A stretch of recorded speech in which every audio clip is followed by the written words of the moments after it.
Our verses for today come from 1 Peter chapter 2, verses 9 through 10. But you are a chosen race, a royal priesthood, a holy nation, God's own people, in order that you may proclaim the mighty acts of him who called you out of darkness into his marvelous light. Once you were not a people, but now you are God's people.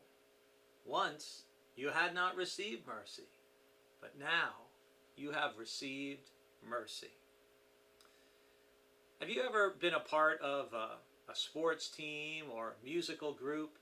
And part of that, if you're on a sports team, for example, you tend to have a uniform. I play baseball on the Orleans Pirates, so we all have the same shirt, and it tells us that's whose team we're on. That's who we belong to.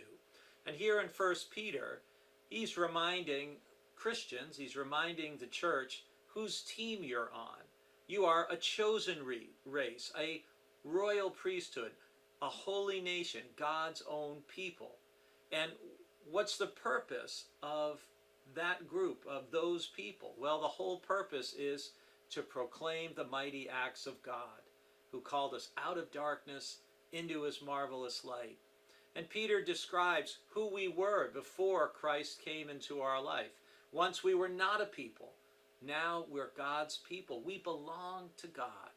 Once you had not received mercy, and now you have.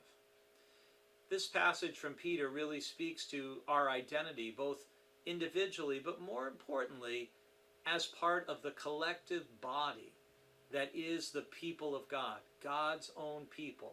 God's people is the phrase that's repeated. And it's a reminder that as Christians, we are part of a larger team, a larger family, a larger people.